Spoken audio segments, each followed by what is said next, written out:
Bienvenidos a todos acá. Bienvenidos también a los que están en casa. Hoy traigo un mensaje, muchas gracias Alejandro. Hoy traigo un mensaje que realmente me ha hecho reflexionar, meditar. No es un mensaje fácil, aunque parece sencillo de explicar, no es fácil. Es un mensaje confrontador. Tiene como título Falsos Cristianos. Lo que pretendo con este mensaje, o lo que Dios puso en mi corazón con este mensaje, es que nos identifiquemos cada uno de nosotros. Y nótese que puse como título falsos cristianos, no buenos cristianos, porque buenos cristianos no hay. De hecho, Jesús mismo dice que bueno solo el Padre que está en los cielos. Podemos ser cristianos verdaderos y podemos ser cristianos verdaderos imperfectos que fallamos en el día a día. Pero no vamos a ser buenos cristianos, porque eso solo es el Señor quien tiene ese título. Pero sí podemos ser verdaderos cristianos con sus fallas o falsos cristianos, inclusive, y aquí es donde quiero poner un detalle, podemos ser falsos cristianos que caminen en apariencia bien, como los fariseos. Lucían en apariencia bien, impecables, intachables, pero el Señor les dijo que eran sepulcros blanqueados por fuera. Oraban, ayunaban. Entonces, cuando yo vengo con este tema de falsos cristianos, me gustaría que nos analicemos cada uno de nosotros conforme yo lo voy a ir desarrollando. Voy a pedirles que le pidamos al Señor que nos bendiga, que nos guíe. A los que se están uniendo en casa o a los que se unen por YouTube, les recuerdo que nosotros tenemos una especie de clase aquí, porque las obras realmente, hoy día las iglesias se han llenado de actividades, puras actividades, que no sostienen a nadie. Entretienen a la gente, pero no la sostienen. De ahí que estamos volviendo a la raíz y es dedicándonos a la palabra. Así que cuando venimos a un culto, acá venimos a escuchar palabra, a utilizar el mayor tiempo posible para escuchar la palabra que nos confronte a cada uno de nosotros. Porque lastimosamente la iglesia del último siglo, la iglesia en la Odisea, ha caído en ese entretenimiento. Y como le dice el Señor a las iglesias en Apocalipsis, principalmente a las primeras, conozco tus obras, porque estaba hablando con iglesias llenas de actividades, pero que habían descuidado algo, el primer amor. Así que vamos a darle las gracias a Dios, vamos a pedirle al Señor que nos bendiga, que nos dé de su sabiduría y muy importante, hagamos nuestro el mensaje, no de otro, nuestro. Concéntrese en la enseñanza de hoy, porque este mensaje no es para el que está a la par suya, es para usted. Este mensaje es para mí. Y si lo tomamos así, vamos a salir edificados. No piense, ay, si es que si estuviera aquí fulano o fulana, hubiera escuchado esto. No. Piense, yo estoy aquí y estoy escuchando eso y es conmigo que él está tratando el Espíritu Santo. Padre, en el nombre de Jesús, te damos gracias. Te damos gracias por esta noche, Señor. Te damos gracias porque a pesar de nosotros, Señor, nos atraes con lazos de amor. Te ruego, me ayudes a explicarme, Señor, administrar bien el tiempo, cada una de las palabras, la entonación, Señor, y el manejo de todo el vocabulario. En tu nombre santo, Señor Jesucristo, te pido y te ruego por mis hermanos y por mí mismo, para que nosotros podamos irnos de aquí con una perla de sabiduría, con más sabiduría de la que entramos. En tu nombre santo. Amén. Voy a utilizar dos textos bases. El primero está en Mateo capítulo 7, voy a leer versos 21 y 3, y voy a utilizar uno que le llamo yo el contrapunto. Contrapunto es algo que el Señor dice y pareciera que contradice el primer texto. Y de ahí vamos a desarrollar la idea de lo que vamos a aprender en esta noche. Dice en Mateo capítulo 7, verso 21, no todo el que me dice, Señor, Señor, entrará en el reino de los cielos, sino el que hace la voluntad de mi Padre, que está en los cielos. Muchos me dirán en aquel día, Señor, Señor, ¿no profetizamos en tu nombre? ¿En tu nombre echamos fuera demonios? ¿En tu nombre hicimos muchos milagros? Y entonces les declararé, nunca os conocí, apartados de mí, hacedores de maldad. Estaba en la mañana leyendo este texto. Ahorita vamos al contrapunto, si quiere lo van buscando, Marcos 9, versos 38 y 40. Y lo que más me llamó la atención de estos versos es una palabra, nunca.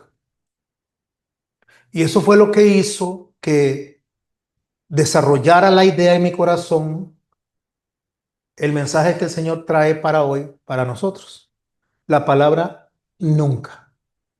¿Por qué? Porque esta palabra, nunca os conocí, nos lleva a nosotros más allá del día de hoy. Hoy estábamos reunidos, estamos escuchando la palabra del Señor.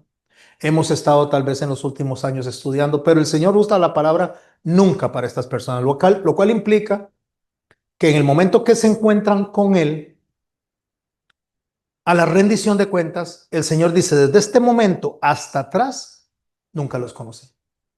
Pudieron haber llevado una vida en apariencia, buenos cristianos, y por eso expliqué, no hay buenos cristianos, hay cristianos verdaderos y cristianos falsos. Pero el Señor está identificando a estos cristianos como falsos cristianos, no los conoce. Pudieron haber predicado, pudieron haber evangelizado, pudieron haberse discipulado, pudieron haber sido parte de algún ministerio dentro de las tantas actividades que inventan hoy en día las iglesias modernas. Y digo inventan porque cuando usted se va al principio donde está nuestro Señor y Salvador predicando, usted no lo ve jalando ni personas en danza, ni anda jalando bandas musicales, ni anda jalando actividades de ninguna índole. Él andaba predicando y lo mismo hacían los apóstoles y eso es todo lo que hacían. Y eso es con lo cual debía de sostenerse la fe y madurar la fe de cada individuo que estaba siguiéndolo. Lo demás fueron cosas que se vinieron añadiendo, que no son malas, pero no es la base de lo que el Señor dejó. A estas personas se les dice en aquel día, me dirán Señor, Señor. Y habla de profetizar, que es predicar, echamos fuera demonios, hicimos muchos milagros. Y si notamos ahí, ni siquiera está hablando de actividades que hace hoy en día las iglesias, pensando que se tienen que echar a los hombros la parte social de una comunidad, la parte social de un país. Se quieren infiltrar en la política. Se inventa durante la semana el día del papá, el día de la mamá, el día del hermano, el día del pastor, el día del feligrés. Hay invención de cosas para poder atraer a la gente. Entonces, al final de cuentas, estas iglesias llenas de actividades ni siquiera son cosas como las que está mencionando esta gente. Profetizamos, echamos fuera de demonios, hicimos milagros. Va más allá de una actividad simple, va más allá de una actividad de entretenimiento, porque estas personas hicieron cosas que en apariencia los identificaban como verdaderos cristianos. Pero el Señor les dice nunca, nunca los conocí. Y esto es lapidante, mis hermanos. Es lapidante porque estamos en este momento viendo algo del último tiempo. De ahí lo que quedaba es la condena eterna y a eso los mandó, a la condena eterna. ¿Hacían cosas malas estas personas? No. Pero resulta que lo que hacían no iba consecuente a lo que el Señor veía como bueno para él, como agradable. Era fuego extraño, como lo de Nadab y Abiú, los hijos de Aarón. Algo que el Señor no había pedido. Viendo el contrapunto, que es algo que me trae a mí como una especie de paradoja, es algo que le dice el Señor a los discípulos en Marcos 9, 38 al 40. Dice así la palabra del Señor. Juan le respondió diciendo, Maestro, hemos visto a uno que en tu nombre echaba fuera demonios. Conectémoslo con lo que acabamos de leer. Pero él no nos sigue y se lo prohibimos porque no nos seguía. El Señor viene y recibe una queja de parte de los discípulos y le dice, encontramos a una persona que hace o echa fuera demonios diciendo que es en tu nombre. pero no es parte de nosotros, no es parte del grupo, no es parte de esta iglesia, no es parte de esta congregación, no es parte de esta denominación. Y de hecho, cuando yo veo esto, lo primero que trae a mi mente es la mayoría de las personas que creen que porque pertenecen a una denominación ya son salvos por pertenecer a esa. Y los que no son de esa denominación se van al infierno porque no pertenecen. Eso es sectarismo, por supuesto. Porque el Señor nunca vino a establecer ni sectas, ni denominaciones, ni religiones. Vino a establecer una iglesia. Eso es lo que el Señor vino a poner. Y la iglesia está dispersa por todo el mundo, entre todas las congregaciones. Porque la salvación le pertenece a Jehová, no nos pertenece a nosotros. Así que van a haber salvos donde uno no se imagina y van a haber gente perdiéndose, como en este caso, donde uno no se imagina. Pero Jesús le responde a los discípulos, no se lo prohibáis, porque ninguno hay que haga milagro en mi nombre y luego pueda decir mal de mí. Porque el que no es contra nosotros, por nosotros es. Y cualquiera que os dé un vaso de agua en mi nombre, porque soy de Cristo, de cierto os digo que no perderá su recompensa. Pueden observar la paradoja. Allá dice que estas personas hicieron cosas en su nombre y los mandó a la condenación eterna. En este caso, los discípulos le dicen, estos están haciendo cosas en el nombre tuyo, no son de nosotros. Y el Señor dice, déjenlos, mientras sea en mi nombre. Entonces, ¿cómo entendemos realmente el mensaje? En la palabra nunca. Por eso es que me captó la atención. Porque en estos dos versos yo puedo observar falsos cristianos, pero me hace denotar esto lo que él dice, nunca. Noten bien, él no dijo, ya no los conozco, como si hubieran estado y ahora no son parte. Como si hubieran apostatado. No, él dice, nunca han sido de nosotros. O sea, nunca los he conocido. Eso es lo que él dice. No dice, ya no los conozco. Dice, nunca os conocí. Entonces eso significa que todo lo que hicieron estas personas del primer verso de Mateo, aunque fue en su nombre, nunca nació de una relación verdadera con Cristo. Y eso es lo que le está reclamando. Por eso es que les digo que parece una paradoja. Porque Marcos 9, cuando él dice que estas personas están echando fuera demonios, y él dice, no se lo prohíban, lo que dice es que si lo hacen en su nombre está bien. Entonces, ¿por qué unos sí son aceptos y los otros no lo son? Porque cuando Jesús habla del primer grupo, nunca los conocí, está hablando de relación. Y cuando el Señor habla, no está hablando de información, está hablando de conocerse de una manera íntima. En nuestro lenguaje cotidiano, conocer a alguien es básicamente saber de alguien, saber quién es esa persona, dónde vive, si tiene hijos, si no tiene hijos, si le gusta algo o no le gusta. Y podríamos nosotros tener muchísima información de una persona al grado que describamos a esa persona con enormes detalles. De hecho, pensando yo en un jugador muy famoso de nombre Messi, usted escucha gente hablar de su récord futbolístico, escucha hablar de cómo se llama la esposa, cómo se llaman los hijos, qué le gusta, qué no le gusta, qué bienes tiene, si tiene casas o no tiene casas.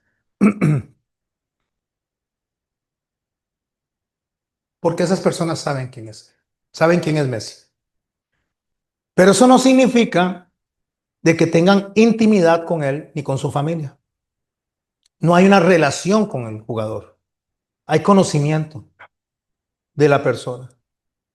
Porque una relación con el individuo implica intimidad, implica cercanía, implica experiencias compartidas. ¿Qué es tener una relación de intimidad? ¿Qué es tener una relación de conocer a alguien, como lo está diciendo el Señor Jesucristo? Cuando les dice, apártense de mí, nunca los conocí. Conocer en la Biblia, como lo podemos leer en Génesis 4, en el verso 1, dice, conoció a Adán, a Eva su mujer, la cual concibió y dio a luz. Este texto de Génesis 4:1, lo que está describiendo, mis hermanos y mis hermanas, es el conocer en cuanto a la relación íntima de matrimonio. Está describiendo el conocer como algo profundo entre ambas personas y no superficial. A ver si lo puedo explicar de esta manera. Él está refiriéndose al acto íntimo sexual entre Adán y Eva que produjo un bebé. Cuando el Señor le dice a este grupo de personas, nunca os conocí, el Señor se está refiriendo justo a ese tipo de relación, a ese tipo de intimidad, a ese tipo de cercanía. Así que cuando Jesús dice, yo jamás los conocí, les está diciendo, yo nunca tuve intimidad con ustedes. Nunca estuve al grado de tener esa experiencia tan cercana que se puede comparar a las relaciones íntimas entre un hombre y una mujer dentro del matrimonio. No los conozco a esa profundidad. Como les dije, podemos conocer a cualquier persona, a cualquier artista. De hecho, hay gente que se hace experta en la vida de otra persona. Y esa expertise les ayuda a explicar la vida de esa persona de manera amplia. Pero no conocen a esa persona. Saben quién es esa persona. Cuando Jesús dice esto sobre estas personas a las cuales les está diciendo, nunca las conocí, hacedores de maldad, les está diciendo, ustedes no tuvieron comunión conmigo nunca. Y repito, esa palabra nunca me impresiona porque nunca significa que una persona pudo haber estado toda la vida en una iglesia, desde que nació, nacer en una familia de creyentes, de padres creyentes y cuidado que incluso de pastores, y a esas personas el Señor le dice, nunca los conocí. Porque no se trata de congregarnos, no se trata de estudiar la Biblia, no se trata de manejar al dedillo el mensaje.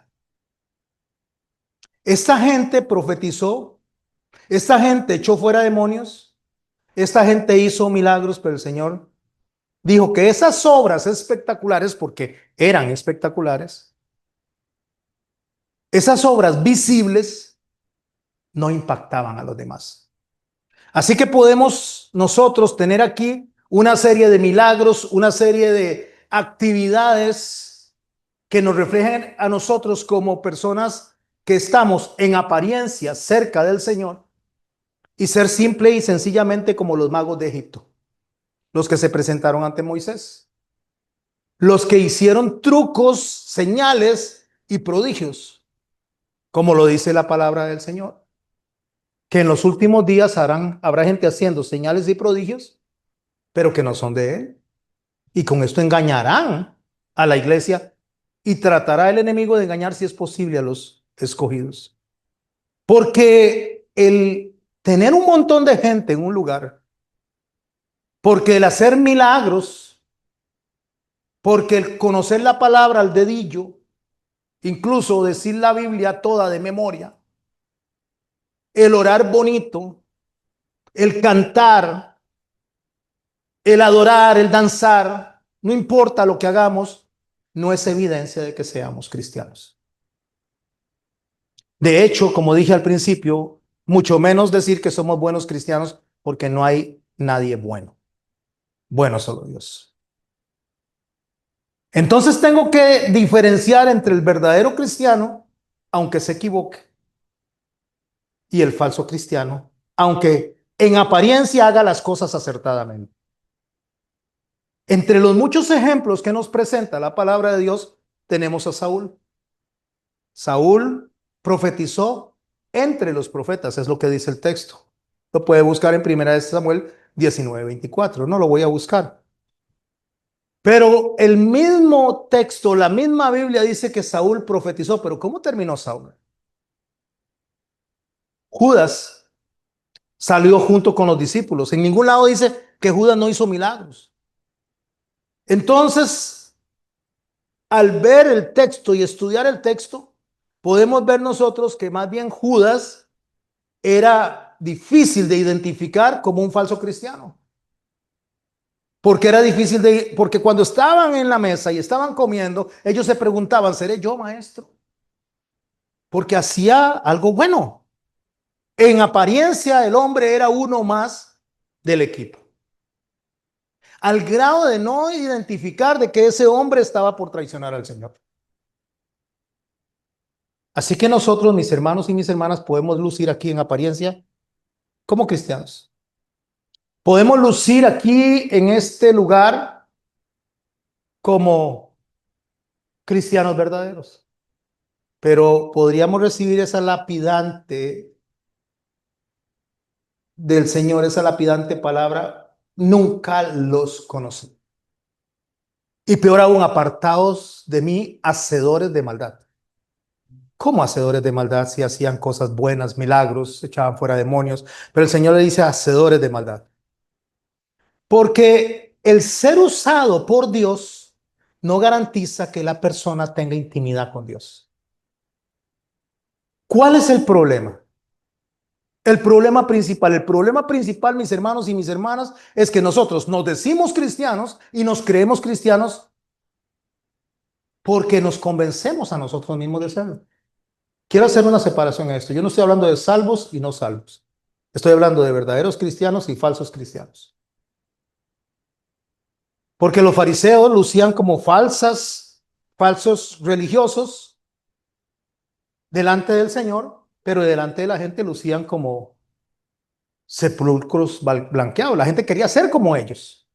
Pero el Señor, que ve el corazón y que no se deja engañar, que dice que Él no ve la apariencia, sino que ve el corazón en el interior. Él sabe ustedes y yo qué somos realmente. Y déjeme decirle, podríamos ser intachables a la hora de hablar, tener un buen vocabulario.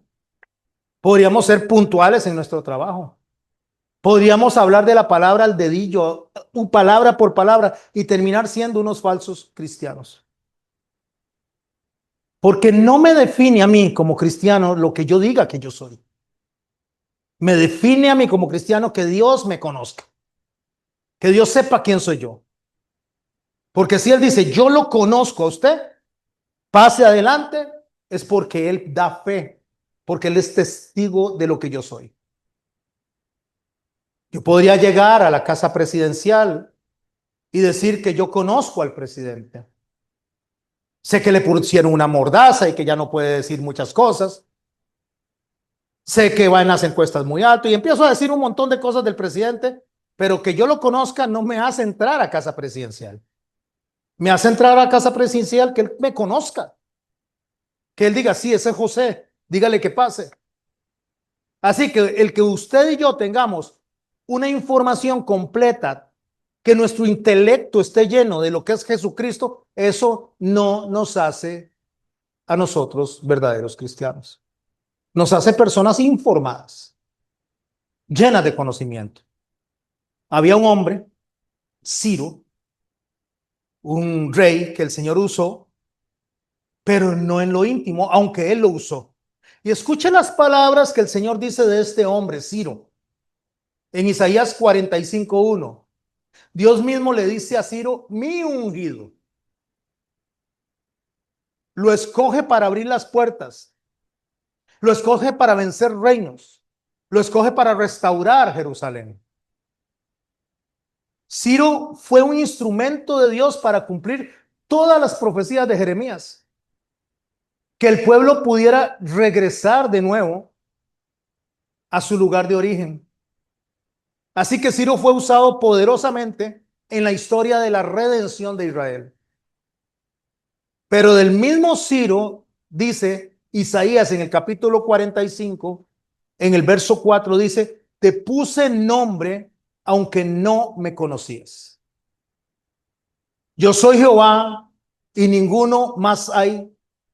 No hay Dios fuera de mí. Te ceñiré aunque no me conociste. ¿Se da cuenta, mi hermano? ¿Se da cuenta, mi hermana? Este hombre fue usado para la redención de todo Israel.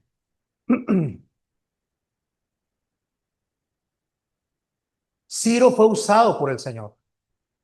Usted puede ser usado por el Señor. Usted puede ser usada por el Señor.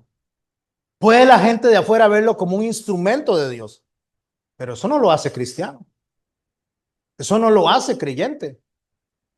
Ciro fue levantado por el Señor y usted puede ver una persona que le sigan multitudes, pero eso no le hace a usted un creyente verdadero.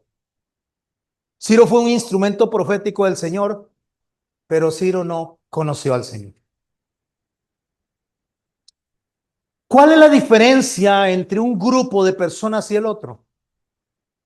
La diferencia es que las obras externas, predicar, cantar, sanar, expulsar demonios, no es lo que el Señor llama frutos.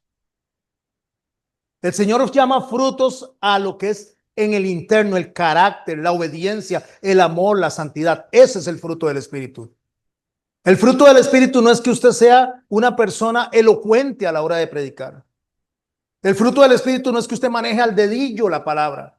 El fruto del Espíritu es que usted esté conectado a Dios a través del Espíritu Santo y obedezca lo que está predicando. Eso es un fruto del Espíritu. El fruto del Espíritu es tener consecuencia entre lo que digo que soy y lo que realmente soy. Yo puedo decirle a todo el mundo que yo soy un creyente y que yo daría la vida por el Señor.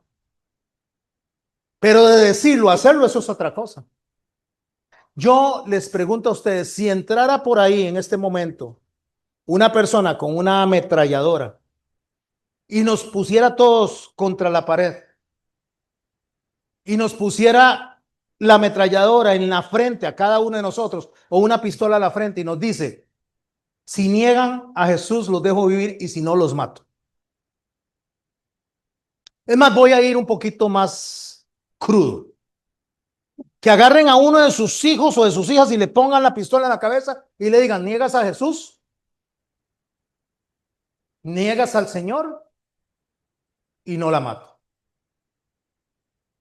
¿Qué haría usted?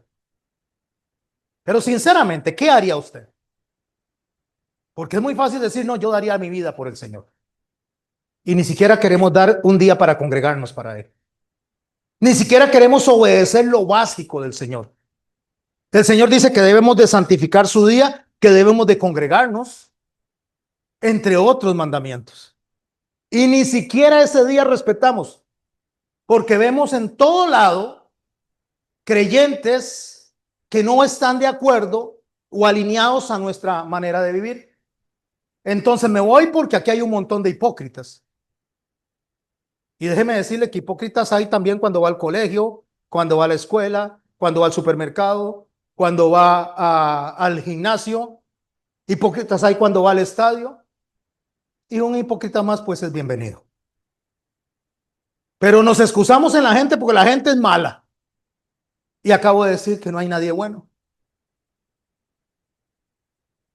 Pero tenemos otra cosa.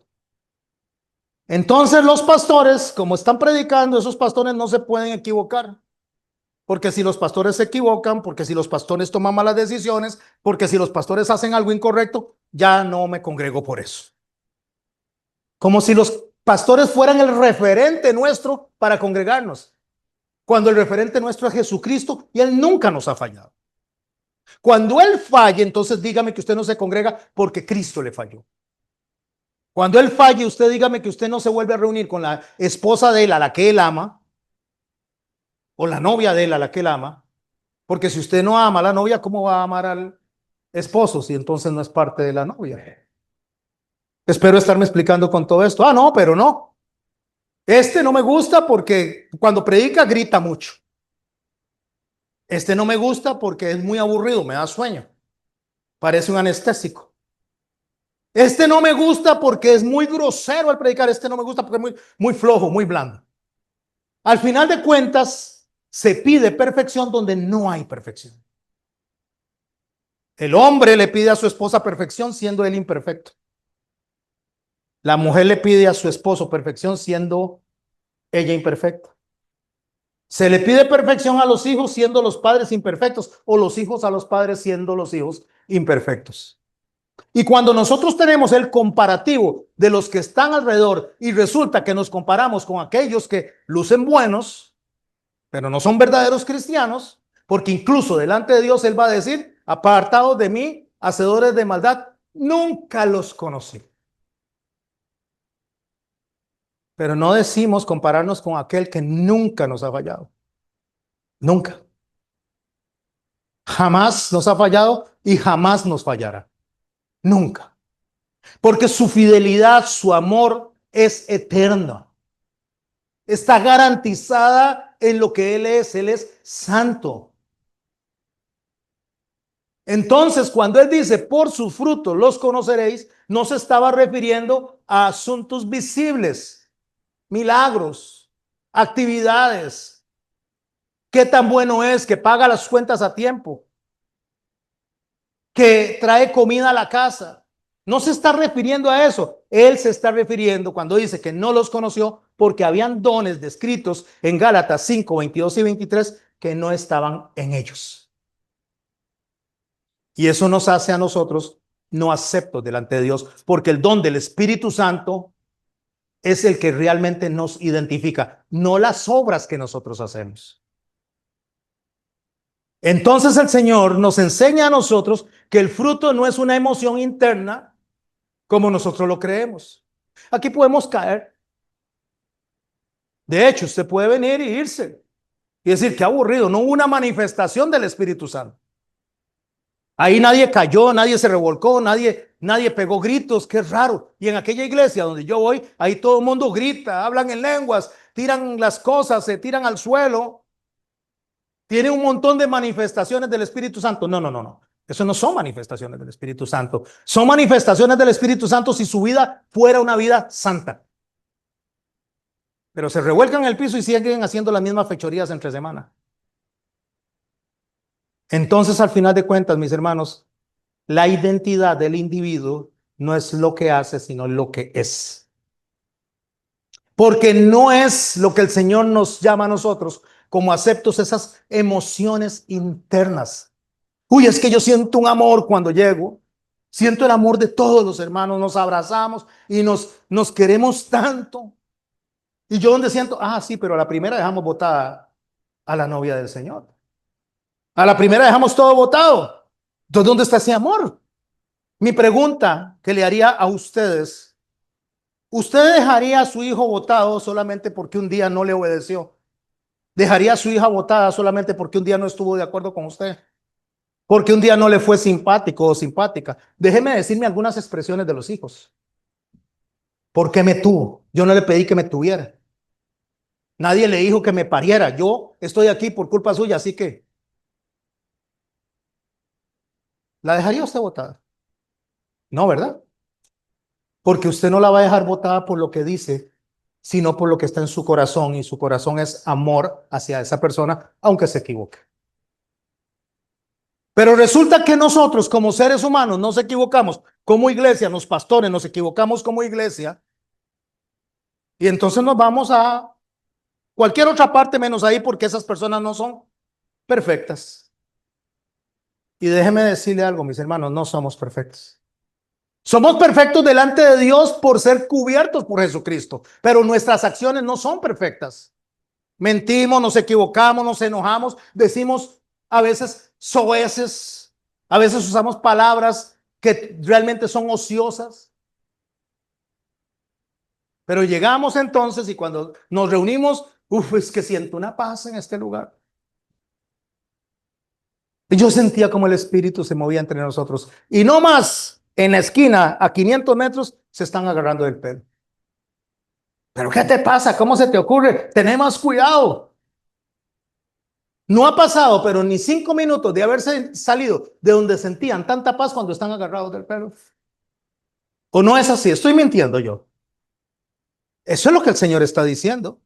El fruto no es lo que yo hago externamente. El fruto es vivir la voluntad de Dios revelada para nosotros en los mandamientos. Un ejemplo bíblico está en Primera de Juan, capítulo 2, verso 3. En esto sabemos que le conocemos, Y creo que he sido suficientemente claro lo que es conocer al Señor o que el Señor nos conozca a nosotros. En esto sabemos que le conocemos si guardamos sus mandamientos. El que dice, yo le conozco y no guarda sus mandamientos, el tal es un mentiroso. ¿Por qué es que muchas veces uno recibe mensajes de las personas que constantemente caen en una vida de emociones mal controladas? Entonces vienen y buscan al pastor para controlar esas emociones, para controlar esas acciones, y eso no es un problema del pastor, es un problema del individuo. Porque el Señor dice que uno de los frutos del Espíritu Santo es la templanza, control y dominio propio. Yo no puedo hacer, aunque ore 100 veces por ustedes, aunque ore 100 días, aunque ore 10 años por ustedes, no puedo hacer nada. Los únicos que pueden hacer algo por ustedes son ustedes. Nada más. Nadie más puede hacerlo. Ni siquiera Dios. Como pastor, usted está diciendo algo que es una herejía. No, no, no. El Señor dice, vengan a mí los que están cansados y cargados, y yo los haré descansar. Está dando la opción de acercarnos a Él. Y el Señor lo está hablando en un contexto de reino. Está llamando a los que dicen que son cristianos. ¿Qué hace usted cuando se enferma? Imaginémonos en este momento, solo imaginémonos, que de pronto les da un ataque de apendicitis en este instante. ¿Alguien ha tenido ataque de apendicitis acá? Yo no, pero he visto cómo las personas se retuercen del dolor, empiezan a vomitar, se les sube la fiebre y empiezan a tener un dolor tan insoportable que lo primero que hace es llévenme al doctor. Piedras. ¿Alguien ha tenido piedras en los riñones, en la vesícula? Una piedra antes de salir, donde va rompiendo lo que es el canal urinario, produce un dolor tan terrible que usted dice, lléveme al doctor. Yo nunca he visto a alguien que dice, no me lleve al doctor, lléveme mejor a la playa. Ay, no, no, no, no, no me lleve al doctor, eso es muy feo ir al doctor. Mire, me duele aquí, siento que me estoy muriendo, me estoy desangrando, pero mejor lléveme a la discoteca. Ahí me voy a sentir bien. No, usted dice, lléveme al doctor. Pero resulta que cuando tenemos los problemas en nuestras familias, cuando tenemos los problemas en nuestros matrimonios, cuando tenemos los problemas en nuestras casas, lo que hacemos es huir del doctor, alejarnos del doctor en lugar de acercarnos al doctor. Y he escuchado gente decir, es que pastor, yo me alejo hasta que yo esté preparado. Déjeme decirle que nunca va a estar preparado, nunca, porque somos personas que estamos en formación. Somos personas que en el día a día necesitamos de la misericordia de Dios. Eso es lo que David dijo, buscad las misericordias de Dios todos los días, porque todos los días pecamos. El fruto, mis hermanos, no se mide por lo que hacemos, sino por la obediencia a las cosas no vistosas. A ver si lo aclaro, a lo que no se está viendo. Porque el fruto del Espíritu no es un legalismo. El fruto del Espíritu es obediencia viva a lo que el Padre nos indicó que teníamos que hacer. No estamos hablando de cumplir las cosas como un rito, como para que nos vean. Porque ¿de qué sirve que usted sea honesto en el trabajo y que le den a usted la administración del dinero y usted no se robe ni un 5, pero se lo quiera robar? Para Dios ya se lo robó. No está bien tampoco que nosotros digamos que amamos al hermano y amamos a la hermana, pero nuestra lengua ligera e insensata que llena fuego, según Santiago en el capítulo 3, se la pasa murmurando de los demás. Eso no está bien. El Señor dice a través del hermano Santiago, ¿cómo es esto posible? Que salga agua dulce y agua amarga de la misma fuente. Eso no es posible, o es dulce o es amarga. Pero no puede haber una mezcla de las dos aguas. Pero nosotros, mis hermanos y mis hermanas, y puedo tomar la mea culpa, tenemos la gran deficiencia de estar hablando de las demás personas. Y eso es pecado. Y delante de Dios eso es desaprobado. Pero ¿qué dice el Señor entonces? ¿Qué es lo que deberíamos de estar obedeciendo? Ah, claro, aquí podemos lucir muy bien. Yo puedo venir y abrazar a Alexis. Alexis, ¿cómo te amo? Y en el camino decir, ¿viste, Alexis? No, hombre, esa chaqueta de Alexis que andaba no me gusta. Ese color no me gusta. Es que si hubiera usado un colorcito azul o verde, no sé, ese así, pero en ese colorcito que anda.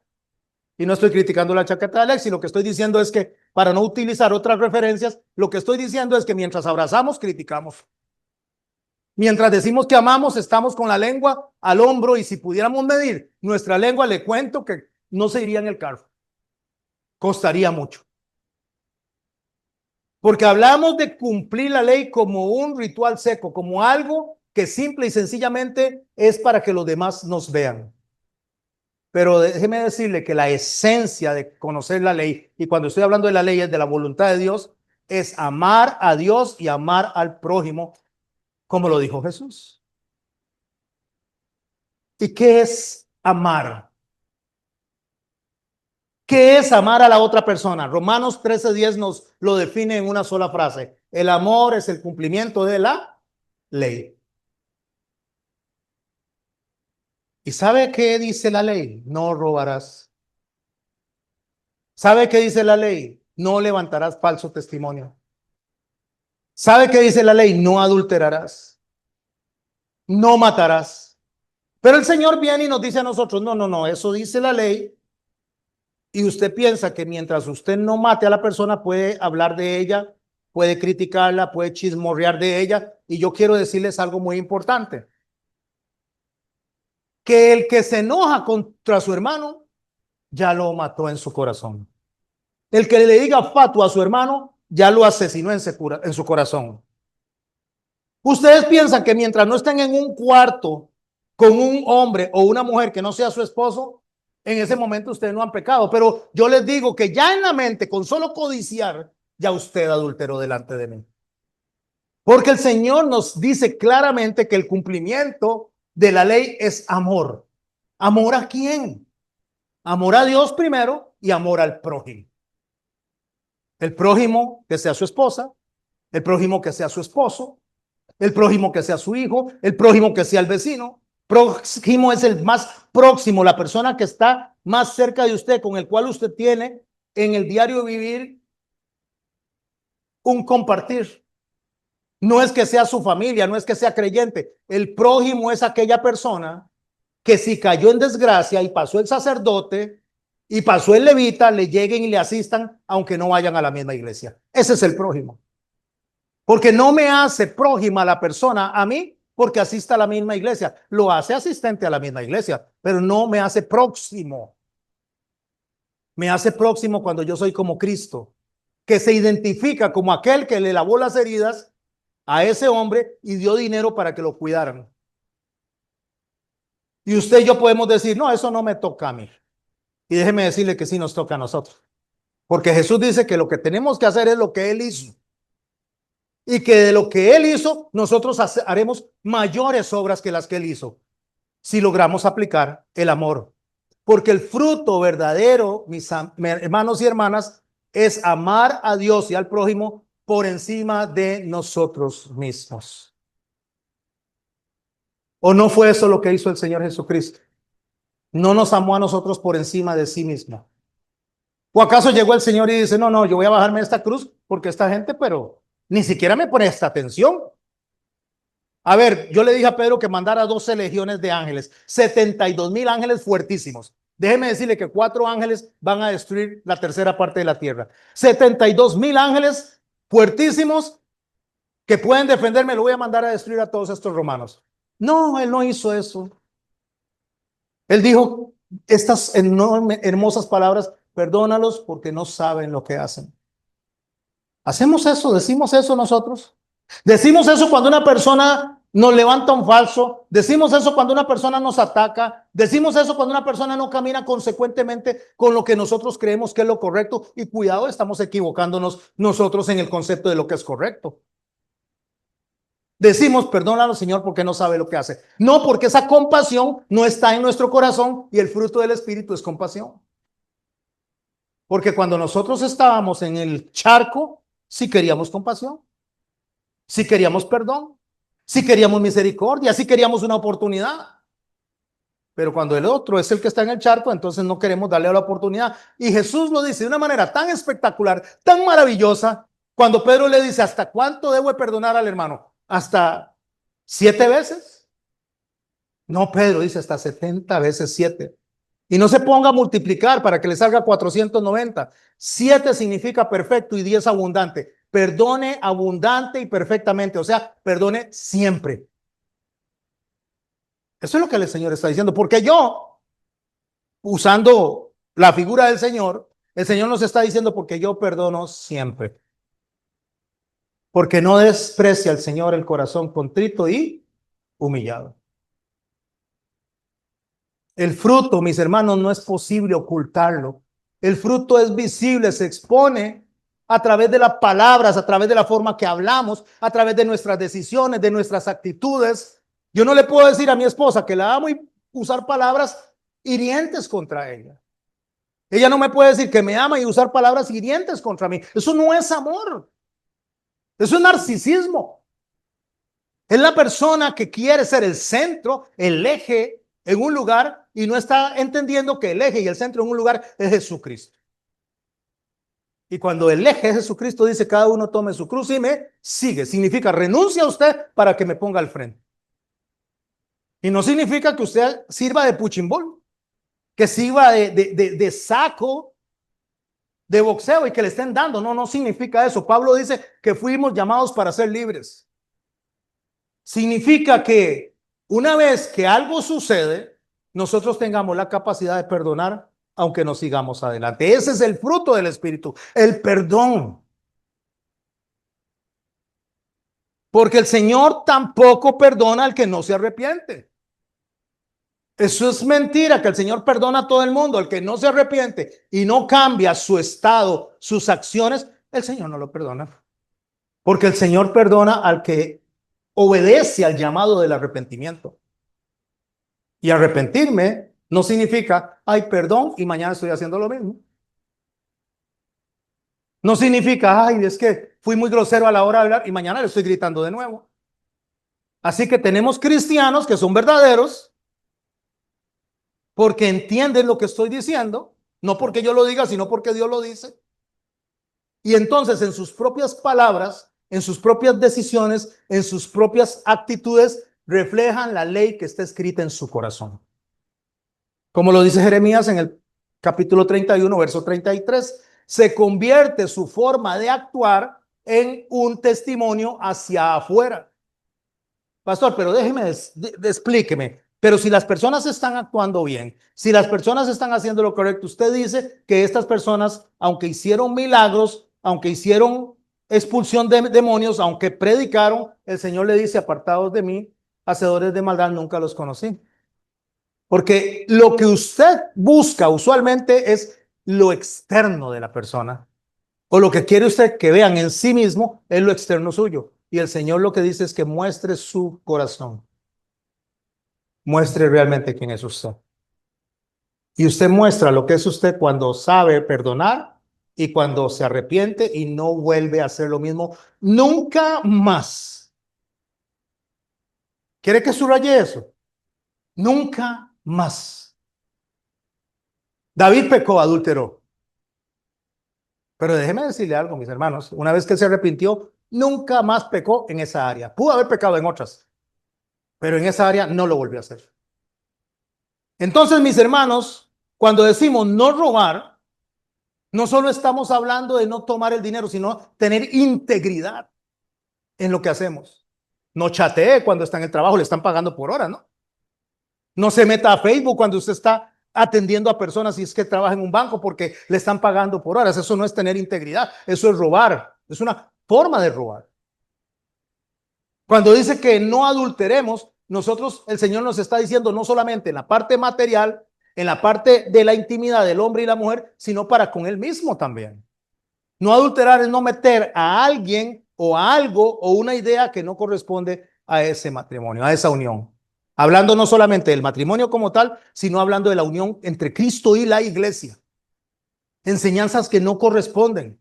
No estamos para entretener a la gente, no estamos para crearle a la gente un ambiente en el cual se sientan cómodos. Estamos para confrontar el pecado y decirle a las personas que el Señor nos llama al arrepentimiento, porque el reino de los cielos está aquí y el reino de los cielos está en el Señor Jesucristo. Se acercó en medio de nosotros. Y si no nos arrepentimos, dice el Señor a través del libro del Apocalipsis, que nos arrojará en cama. O sea, nos meterá en tribulación. Y no tomar el nombre de Dios en vano es tener una vida coherente entre lo que digo y lo que vivo. Los fariseos, ¿qué hacían? Piensen eso. Oraban en las plazas 3 veces al día. Daban limosna. Ayunaban. Así que visiblemente para la gente eran personas a seguir, personas como testimonio. Pero para el Señor, ¿qué eran? Sepulcros blanqueados por fuera. ¿Es usted un sepulcro blanqueado por fuera? Que solamente luce delante de los demás como un cristiano aprobado, pero en el interior de su corazón no lo es. En el interior de su corazón desearía estar en otro lado. ¿Sabe qué he visto yo en el paso de los años? Hombres que se acercan a la iglesia para que las esposas los perdonen. No para que Cristo lo perdone. No buscan a Cristo, buscan ser perdonados ellos. Si nosotros buscamos el reino de Dios y su justicia, todo lo demás viene por añadidura. Pero la gente se acerca a Dios por las añadiduras. La gente se acerca a Dios o nos acercamos a Dios para que nos resuelva nuestro problema. Y máxime si hemos pecado. Uno no puede usar a Jesucristo como una fórmula de poder. No podemos usarlo como que si fuera un mantra.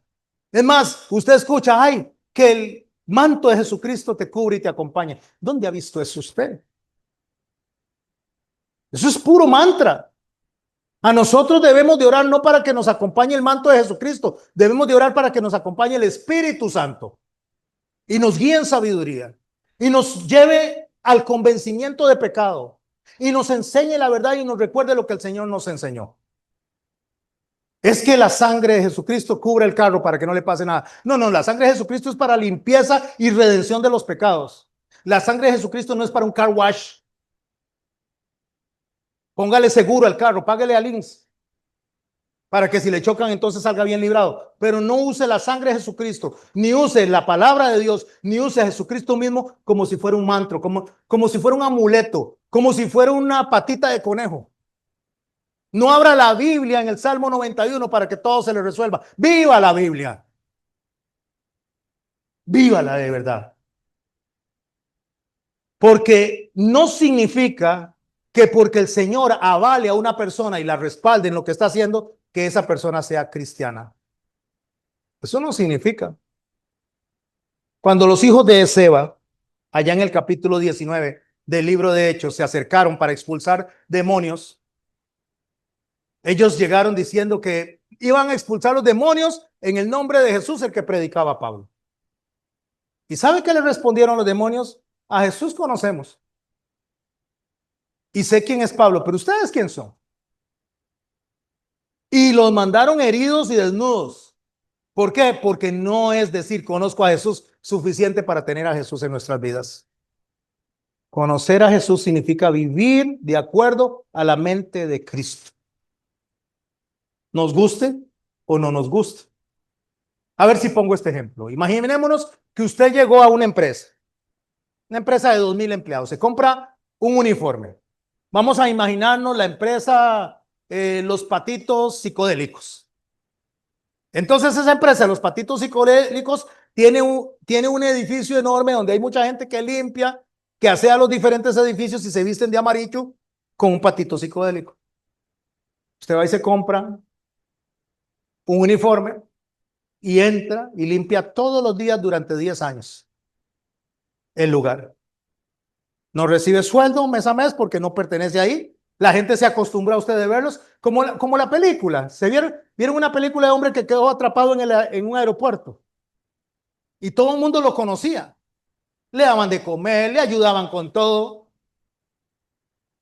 pero no pertenecía al aeropuerto, no era empleado del aeropuerto, aunque trabajaba en el aeropuerto. La terminal se llama, con Tom Hanks, si no me equivoco. No nos hace a nosotros cristianos el ponernos el uniforme de cristiano y venir a las oficinas de Cristo semana a semana. Incluso no nos hace cristianos el atender a los clientes, el orar con ellos, el compartir con ellos. No nos hace cristianos porque nos hace cristianos que haya un contrato firmado. Lo que me refiero, que la empresa, los patitos, le paga un salario al que tiene un contrato firmado, al que está en la nómina. Pero si usted llega a cobrar y dice, deme las prestaciones, le va a decir, pero usted nunca estuvo en la nómina. Eso es lo que el Señor está diciendo. Apartados de mí, hacedores de maldad. No los conozco. O sea, nunca he visto el salario de ustedes, nunca he visto el trabajo de ustedes. Judas caminó con Jesús, predicó, echó demonios, pero nunca fue conocido íntimamente por él. ¿Sabe que no niega Jesús las obras? Jesús no está diciendo que hicieron malas obras, hicieron que esas obras no venían de una vida conectada a él. Separados de mí, dice el Señor, nada podéis hacer. Juan 15:5. Así que hacer cosas en el nombre del Señor no es lo mismo que vivir al Señor en nuestras vidas. Un médico, para darle un ejemplo, puede salvar vidas, puede ser muy famoso y llegar a su casa y no conocer a su familia, porque se la pasa trabajando de lunes a domingo, 24 horas, y no conocer a sus hijos conforme están creciendo. No lo hace un buen padre el que les dé provisión, en que le dé alimento, no los hace un buen padre. ¿Sabe qué es el contraste que hay entre el verso que estudiamos ahorita y el del capítulo 9 del libro de Marcos, cuando él dice, déjenlos, porque el que no es contra nosotros, por nosotros es? Lo que Dios está diciendo, lo que el Señor Jesucristo está diciendo, es que Él puede usar a alguien como instrumento sin ser necesariamente aprobado ni salvo. ¿Cuántos tienen martillos en la casa? ¿Cuántos tienen martillos? ¿Tiene martillos? ¿Usted usa el martillo en su casa? ¿Arregla cosas? Sí, ¿verdad? Si no, ¿para qué tiene martillo? Usted agarra el martillo, repara una pared, le queda lindísima. Usted agarra el martillo, une dos piezas, le queda lindísimo, pero el martillo no es su familia. No es familia porque esté en la casa, ni porque usted lo esté usando. Nosotros podríamos ser como un martillo. A ver si lo explico de esta manera. ¿Saben qué es un apretado? Un apretado, para los que no saben o los que me escuchan allá en otro lado, un apretado es un fresco que se pone en una bolsa plástica, se amarra y se congela, y después entonces la persona lo toma como si fuera un helado. La bolsa plástica es el contenedor del producto. Le muerde una esquinita y se toma el juguito que está dentro, la fruta. ¿Y qué hace con la bolsa plástica cuando termina eso? La bota. Entonces Dios puede estar usando una persona y tomando esa bolsa plástica y echarla a la basura como si fuera un apretado, como con Ciro, como con Judas, como con Saúl. ¿Me estoy explicando, mis hermanos? Porque usó incluso una burra para predicar. Y si nosotros no predicamos, ¿sabe qué dice el Señor? Hasta las piedras predicarían. Porque el martillo no es familia solamente por estar dentro de la funcionalidad del hogar. Así que tenemos que aprender la diferencia entre lo funcional y lo temporal y la relación de lo eterno, de lo divino. Cuando yo me engaño a mí mismo y digo, es que yo conozco la Biblia, es que yo conozco la palabra de Dios al dedillo, es que toda mi vida he estado en el Evangelio, es que nací en una familia cristiana. Déjeme decirle que usted no es cristiano por una religión heredada, sino por una relación con Cristo.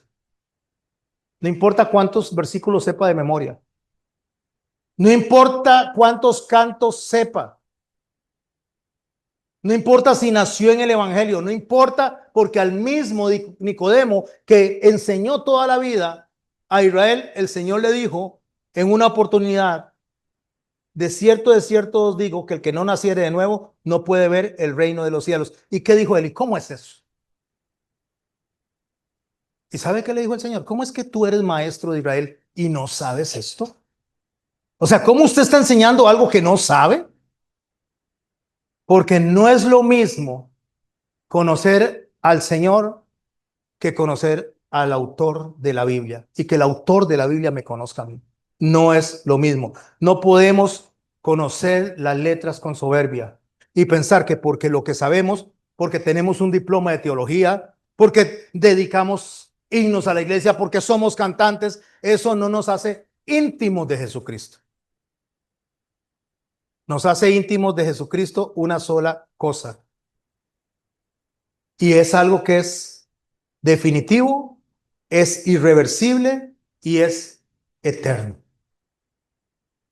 Y eso es apartarse del mundo, renunciar a nosotros mismos para ser guiados por Jesucristo. El cristiano verdadero, mis hermanos, no se define por lo que conoce, se define por lo que hace en consecuencia del Señor Jesucristo, mediado por el Espíritu Santo. Así que empecemos por quitar esa lista de actividades que tenemos. No que no las hagamos. No piense que porque usted abrió la Biblia y empezó a leer con su familia lo hizo cristiano, ni que sus hijos van a seguirlo porque lo está leyendo. Es más, ¿de qué le sirve a usted forzar a sus hijos a leer la palabra de Dios? Venga, se me sienta aquí porque hay que leer la palabra del Señor. Pero resulta que al día siguiente o más tardito, después de leer la palabra del Señor, está viendo cómo trata usted a su esposa de una manera soez. O su esposa le trata a usted de una manera soez. ¿Qué están aprendiendo? ¿Que usted los obligó a leer la palabra o lo que usted está dando con su testimonio? ¿Me estoy explicando, mis hermanos? El Señor dice, cuando ores, entra a tu aposento, porque lo que yo soy en lo secreto, en el púlpito no, sino lo que yo soy en la intimidad con Dios, eso es lo que me hace a mí un verdadero cristiano. Y un verdadero cristiano se equivoca, un verdadero cristiano se enoja, un verdadero cristiano es a veces imprudente, pero un verdadero cristiano dice, perdón, Señor, perdón por lo que hice, perdón por lo que volví a hacer. Ayúdame, dame la fortaleza para poder salir adelante y no volver a caer de nuevo en el error que he venido cayendo en el día a día. Un verdadero cristiano no se mide por apariencia de santidad, sino que un verdadero cristiano se mide por lo que es Cristo en él. No es solo creer en Jesús, es realmente que Jesús viva en nosotros, que Jesucristo viva en nosotros. ¿Me expliqué esta noche, mis hermanos? Mis hermanos, ¿por qué está sentado usted ahí? ¿Por qué está sentada usted ahí? Porque dicen que los cristianos se congregan. Sí, sí es cierto, los cristianos se congregan. Pero no todos los que se congregan son cristianos, déjeme decir. Aunque todos los cristianos se congregan. ¿Puede ver el juego de las palabras? No todos los que se congregan son cristianos, pero todos los cristianos se congregan. No todos los que leen la Biblia son cristianos, pero todo cristiano lee la Biblia. No todas las personas, mis hermanos y mis hermanas, que adoran al Señor son cristianos, pero todos los cristianos adoran al Señor. ¿Cuál es usted? ¿El falso o el verdadero? ¿El de apariencia o el que realmente quiere honrar al Señor? Y empiece por algo. Dijo el Señor a través del hermano Pablo a los Corintios, cada uno examínese a sí mismo. Yo no tengo que examinarlos a ustedes. Yo no tengo que ser la persona que les diga a ustedes qué hacer o qué no hacer. El Señor dice, cada uno de ustedes examínese a sí mismo. ¿Sabe qué dice el Señor? Carlos, examínese a usted mismo. A ver si es realmente un cristiano de acuerdo al pensamiento de Cristo o simplemente es una persona que lleva una rutina más. Porque si es una persona que lleva una rutina más, al final se va a encontrar con esa lapidante, mis hermanos, declaración. Apartados de mí, hacedores de maldad, nunca los conocí. Oremos, mis hermanos. Padre, en el nombre de Jesús te doy gracias por esta noche, por lo que hemos aprendido, Señor, a través de tu palabra. Te ruego, Señor, que nos ayudes, Señor, a poner en práctica, no solo de manera visible, sino de manera interna, lo que decimos que somos. Ayúdanos, Señor, a que nuestra primera iglesia, que es nuestra familia, puedan ver que nosotros somos representantes tuyos como padres, como esposos, como hijos, y que después la gente de afuera pueda ver lo que somos nosotros en consecuencia, Señor, de nuestros actos.